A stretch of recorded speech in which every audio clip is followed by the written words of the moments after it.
जैसा कि आप जानते हैं, मैं डॉक्टर पी के दीक्षित शेखर आईएएस एकेडमी से आज सोचा इस वक्त थोड़ा टाइम मिला, कुछ बातें कर ली जाए आपसे। मैं यहाँ ये बताना चाहता हूँ कि जो आईएएस पीसीएस होते हैं, आखिरकार वो क्यों होते हैं, उनमें ऐसा क्या होता है, क्या ख़ास बात होती है। ये मैं इसलिए जानता हूँ क्यों मैं खुद हूँ पीसीएस 4 बार सिलेक्शन है, आईएएस रैंक से रिटायरमेंट हुआ है, और मेरे साथ बहुत सारे लोग, मेरे साथी, मेरे सीनियर्स, मेरे जूनियर्स, तमाम तरह के लोग जिनके संपर्क में रहा हूँ, तो उनकी पर्सनैलिटी अच्छे से जज की है और मुझे पता है कि आफ्टर ऑल उनमें क्या ख़ास बात है। ये ख़ास बात ये है कि वो सबसे अलग होते हैं बाकी सबसे, इसीलिए भीड़ से अलग होते हैं। तो भीड़ तो होती है फेल लोगों की, और वो होते हैं सेपरेट, बिल्कुल अलग होते हैं। मेरी ट्रेनिंग आईएएस बैच के साथ हुई थी। मैं पीसीएस था 1981 ट्रेजरी ऑफिसर, ट्रेनिंग नैनीताल में हुई थी। उस वक्त आईएएस का बैच भी ट्रेनिंग में था। आईएएस का बैच मसूरी से ट्रेनिंग करके आके यूपी की कैडर की ट्रेनिंग करने के लिए नैनीताल एटीआई में, एडमिनिस्ट्रेटिव ट्रेनिंग इंस्टीट्यूट में, वहाँ पर ट्रेनिंग पर था।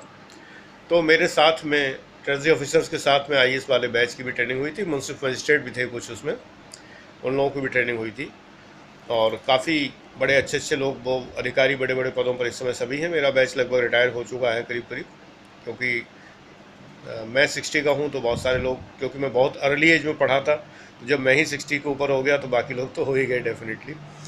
तो सभी को मैं जानता हूँ, जो बैचमेट्स हैं और आगे पीछे के लोग हैं जिनके साथ रहा हूँ। तो मैं वो खूबियाँ बता रहा हूँ कि वो क्या खूबियाँ हैं। पहले एक छोटी सी घटना बताता हूँ कि जो नैनीताल में ट्रेनिंग में मेरे रूम में मेरे साथ में एक लड़का था, और उसने जो है एक बुक रख रखी थी इंडियन कल्चर की। उस वक्त जो है पीसीएस में 5 सब्जेक्ट हुआ करते थे। आजकल जैसे एक सब्जेक्ट होता है आईएएस में, ऑप्शनल 2 होते हैं पीसीएस में, यूपी पीसीएस में, तब 5 हुआ करते थे। एक मैथमेटिक्स होता था कंपलसरी, और बाकी उनके लिए कंपलसरी जो अकाउंट्स लेना चाहते थे, और बाकी सर्विसेज के लिए 4 सब्जेक्ट होते थे। टोटल 5 में एग्ज़ाम देना होता था। तो उसने एक बुक रखी हुई थी कल्चर की। तो हमने कहा कि भाई मैं तो कल्चर पढ़ता हूँ बहुत सारी किताबों से, तुमने एक बुक रखी हुई है, वो भी ट्रेजरी ऑफिसर था। उसने कहा एक अच्छे से पहले तैयार कर लें, फिर देखा जाएगा। और मैं कहा तुम एक बुक तैयार करोगे तो नॉलेज मिल जाएगी इसमें? मुझे तो नहीं लगता, इसमें तो बहुत सारी चीज़ें हैं नहीं। और आधी किताब, और किताब में हर पन्ने पे आधे में श्लोक लिखे हुए हैं खाली, वो तो तुम्हें याद करने नहीं है। कहना वो हम कर भी नहीं रहे याद, इतनी बहुत है जितना कर ले रहे हैं। हमने कुछ पूछा था अच्छा, तो उसने बताया कि एनालिसिस बताई, इस पेज पर ये लिखा है, और 100 पेज लगभग आगे जो है यही बात दोबारा दोहराई गई है, दूसरे रूप में दोहराई गई है। इसके अलावा जो है इस पेज पर ये चीज़ है, उसके आगे फलाने पेज पर ये है, अगर उस पेज को पलटोगे तो वहाँ ये मिलेगा। मैंने बुक हाथ में ली एंड आई वॉज एस्टोनिश्ड। आश्चर्य था मुझे, उस लड़के को पूरी बुक में ये पता था कि 16 संस्कार अगर लिखे हैं तो वो 16 संस्कार किस किस जगह और आएंगे, और कहाँ कहाँ हैं, संस्कारों के बारे में क्या वर्णन है, इनका जाति व्यवस्था से क्या संबंध है, इनका वर्णाश्रम धर्म से क्या संबंध है, सब कुछ उसे पता था। फुल बुक की एनालिसिस उसके पास में थी। मैंने बहुत प्रेज़ की उसकी। मैंने, वो हमसे थोड़ा उम्र में छोटा भी था उस समय। मैं कहा कि तुम्हारी तैयारी बहुत अच्छी है, तुम आईएएस का एग्ज़ाम दोगे, सर्टेनली निकल जाओ। मेरी तो एज निकल चुकी है, मैंने बहुत देर से सोचा है, लेकिन तुम आईएएस में निकल जाओगे। अगले साल उसने आईएएस का एग्ज़ाम दिया, आईएएस निकल गया। इस साल दिया नहीं था उसने, पीसीएस दिया था पहले। देखो बात ये है ना, रट्टाफिकेशन से नहीं होता। असली बात ये, उसे रुचि थी। उसने कहा मुझे बड़ी रुचि आती जब मैं पढ़ता हूँ, बड़ा इंटरेस्ट पैदा होता है। एंशियंट इंडिया जानने में मुझे बड़ा अच्छा लगता है, अपना कल्चर जानने में बड़ा अच्छा लगता है। हम क्या थे ये जानना बड़ा इम्पोर्टेंट है, हम क्या हैं करंट अफेयर है, हम क्या होंगे ये हमारा विज़न है। तो हम क्या थे इतिहास है। तो भारत का इतिहास पढ़ने में मुझे बड़ा मज़ा आता है, वो बोला करता था। हमने कहा बिल्कुल ठीक है, मैं इससे एक कदम आगे चल के तुम्हें और बता रहा हूँ कि केवल इतिहास मत पढ़ो, ये भी देखो कि उस समय का जो इतिहास है उसकी परिस्थितियाँ क्या हैं, किन किन परिस्थितियों में। ज़्यादातर लोग याद करते हैं, बड़ी आसानी से रट्टाफिकेशन लगाते हैं। तमाम सारी कोचिंग्स जो है फार्मूले बताती हैं, ऐसे ऐसे रट लो, ऐसे रट लो तो सब याद हो जाएगा, कि वो सब पूरा मुग़ल डायनेस्टी और सल्तनत में कौन कौन आए, किसके बाद क्या आया, किसकी घटनाएं क्या हुई। ये आईएएस बनने के लक्षण नहीं है, पीसीएस के भी नहीं है। TCS IAS दोनों का अप्रोच एक जैसा है, केवल अंतर क्वेश्चन के स्टाइल में होता है, आंसर के स्टाइल में होता है, अप्रोच एक जैसा है। ऐसे थोड़ी तैयारी होती है।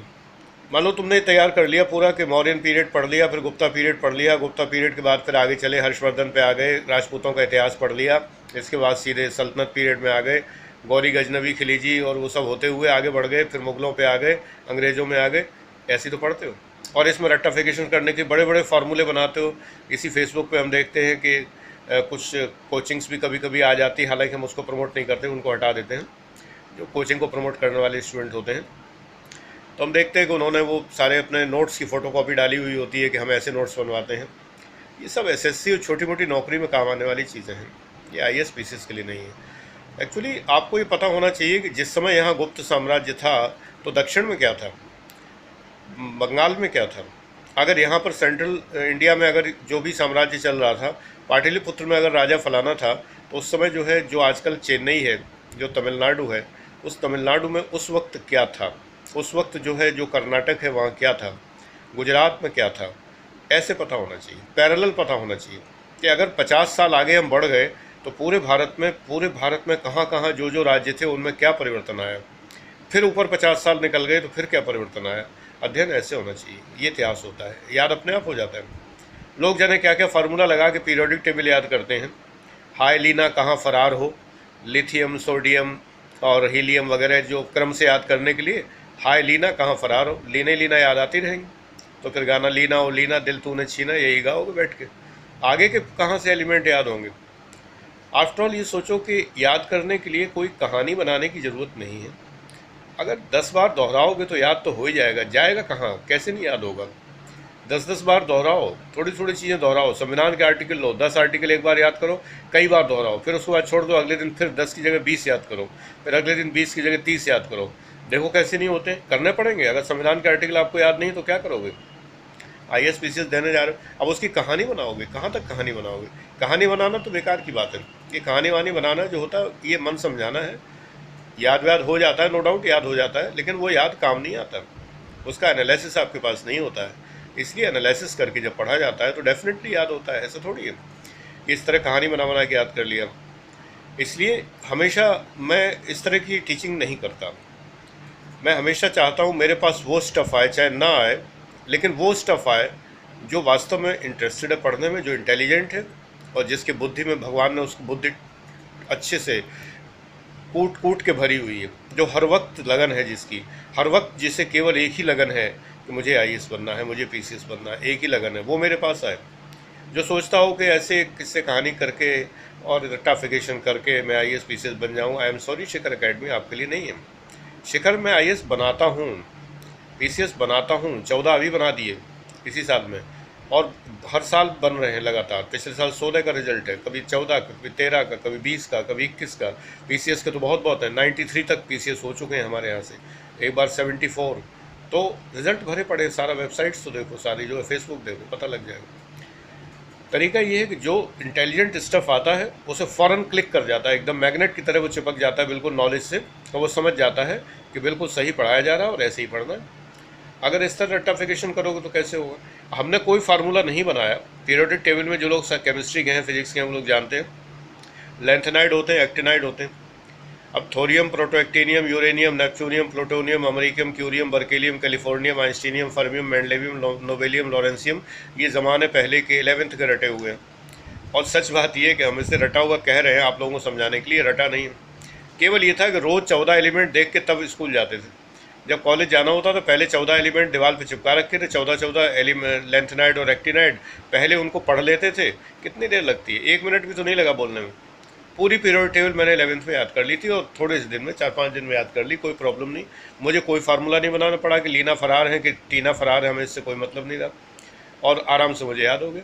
ये तो एक एग्जाम्पल दिया। अभी पिछले एक वीडियो मैंने बताया कि मैंने शिव तांडव स्तोत्र पूरा याद किया था।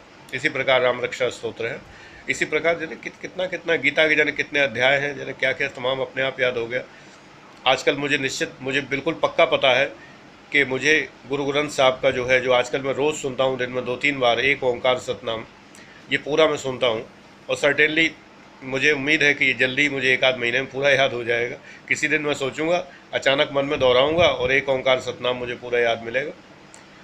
कोई बड़ी बात नहीं है। बहुत सारी अल्फ़ाबेट्स हैं, जैपनीज़, चाइनीज़, जर्मन में बहुत सारे शब्द, 1000 शब्द जर्मन मैंने याद किए थे। और उसके लिए कौन सा फार्मूला बनाएंगे ये बताओ? कौन सा फार्मूला बताएंगे कि जो है वो चार्ट बनाएं, कॉपी पे टेबल बनाएं, फलाना करें, ढिमाका करें? ये सब कैसे होगा? जर्मन लैंग्वेज में 1000 वर्ड्स याद कर ली, जर्मन तो रवा हो गई एकदम। अगले में जब इंटरमीडिएट किया जर्मन से तो 2000 शब्द और याद कर लिए। इंग्लिश में तो जाने कितने तुम्हें खुद याद होंगे, कोई सीमा है उसकी? आखिर कैसे याद किए? रट्टाफिकेशन नहीं, आप लोग गलत फहमी में होते हैं। ये जो फार्मूले बना बना के जो कोचिंग्स पढ़ाती हैं, ये केवल जो है आपको कांस्टेबल लायक बनाती हैं खाली, बस कांस्टेबल या छोटी मोटी नौकरी लायक बनाती हैं। वो बनना है तो ठीक है, लेकिन और नए ऐसे क्वेश्चन आते हैं, आईएएस को पीसीएस के क्वेश्चन उठा के देख लो। कौन पूछ रहा है कि बाबर का लड़का कौन था, कि उसका लड़का कौन था, कि उसका लड़का कौन था? याद रखो, पीसीएस में कई बार कुछ ऐसे क्वेश्चन आते हैं जो थोड़े से अजीब से होते हैं कि फला कौन सी रानी जहर खा के मर गई थी, फलाना ढिमाका। ये क्वेश्चन जानबूझ के होते हैं, ये यही चेक करने के लिए होते हैं कि ऐसे बहुत से स्टूडेंट होते हैं जो इन क्वेश्चन के पीछे परेशान रहते हैं और वो अपना पूरा टाइम बिगाड़ते हैं। पीसीएस का पेपर सेटर खूब जानता है कि जो सेलेक्ट होता है वो ऐसे वाहियात क्वेश्चन को कभी तैयार नहीं करता। किसकी रानी जहर खा के मर गई थी, कि कामागाटा मारू जहाज़ जो है कहाँ बना था, कि कहाँ क्या हुआ था, ऐसी बातें। कि अब्राहम लिंकन ने अगर कुछ कहा था तो कहाँ खड़े होके कहा था। कल को पूछेंगे कि हवा किधर से किधर बह रही थी। ये सब बेकार की बातें हैं।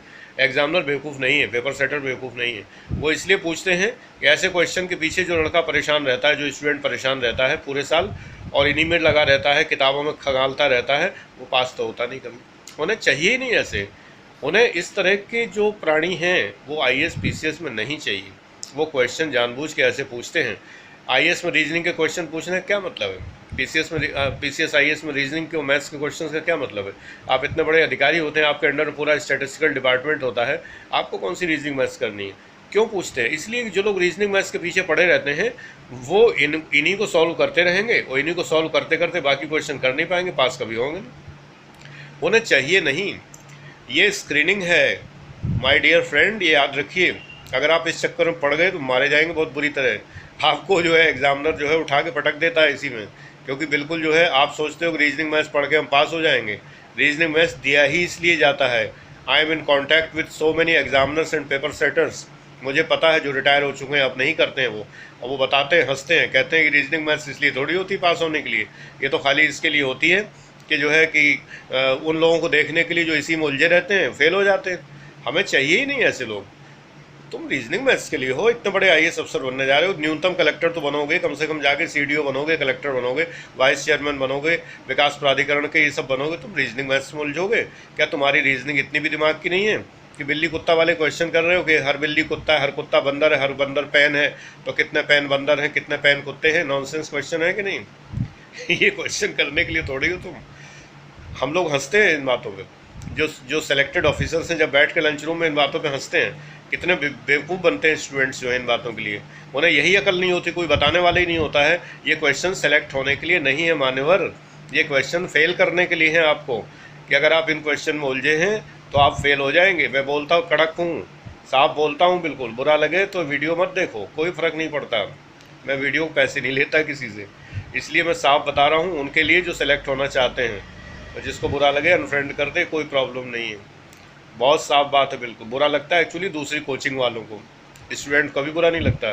स्टूडेंट तो समझता है कि मेरे दिल में उनके लिए बहुत ही ज़्यादा प्रेम है और मैं उनकी भलाई के लिए कर रहा हूँ ये, कि भटक ना जाए। सच बात यह है कि जो वास्तव में बनने वाला स्टफ़ है, जो आईएएस पीसीएस बनने वाला स्टफ़ है, वो बहुत लाइक करता है वीडियोज़ को, और वो मुझे बहुत प्रेरित भी करता है। अभी एक लड़के ने कहा कि सर आपने बहुत दिन से वीडियो नहीं अपलोड किया, तो मैंने उसी को ध्यान में रखते हुए आज रात को मैं वीडियो अपलोड कर रहा हूँ, इसीलिए कि आखिरकार तुम ही लोगों के लिए तो मैं पूरा टाइम देता हूँ। तो अगर तुम्हारी डिमांड है, तुम्हें चाहिए, so that I am telling you. तो ये जो पेपर होते हैं इनमें जो ऐसे क्वेश्चन आते हैं, अब क्वेश्चन आता है कि फ़लाने खेल के मैदान की लंबाई कितनी है, चौड़ाई कितनी है। अगर नहीं भी याद है तो कोई बात नहीं, कोई फ़र्क नहीं पड़ रहा, नहीं आएगा तो क्या पास नहीं होगे? अब तुम अगर सारे खेल के मैदानों की लंबाई चौड़ाई ऊंचाई याद, वो जो याद करते फिरोगे लंबाई चौड़ाई, तो नहीं आया, सालों साल नहीं आया। एक बार पीसीएस में पहले ट्रेडमार्क पूछे जाते थे, 10-15 साल हो गए, ट्रेडमार्क पूछे जाते थे, कैच लाइन पूछी जाती, जैसे हमारा बजाज और वॉशिंग पाउडर निरमा टाइप का। ये एब्सर्ड क्वेश्चंस हैं। ये जानबूझ के पूछे जाते हैं। कुछ लड़के तो खुश हो जाएं, स्टूडेंट कम से कम थोड़े बहुत तो खुश हो जाए, मुझे आता है मैंने कर लिया, बस खुश हो गए, दैट्स ऑल। पास तो होना नहीं। पास होने वाले क्वेश्चन तो भाई अलग ही होते हैं, इसलिए ध्यान रखो। ये साइकोलॉजिकल एग्जामिनेशन है, प्रिलिमिनरी एग्जामिनेशन को आपको नहीं पता। अगर पब्लिक एड आपका सब्जेक्ट नहीं है तो आपको कभी ये पता ही नहीं चलेगा कि प्रिलिमिनरी एग्जाम होता क्या है। बहुत बुरा शब्द है इसके लिए, बहुत ही ख़राब। This is negative recruitment. और अंग्रेज़ क्या कहते हैं, it is this exam is to keep the scoundrels out. BL Fadia किताब पढ़ लो, जहाँ ट्रेनिंग और रिक्रूटमेंट के चैप्टर में लिखा हुआ है साफ साफ कि अंग्रेज़ों का सिस्टम है ये, जिसके अंदर यही है कि जो है कि जो स्काउंडल्स को बाहर करना। हम स्काउंडल को बहुत बुरा शब्द मानते हैं, स्काउंडल तो मतलब बदमाश होता है, लेकिन इसका मतलब है कि अयोग्यों को बाहर करना। तो फिलहाल इतना ही, घंटी बज रही है फ़ोन की। Okay, best of luck.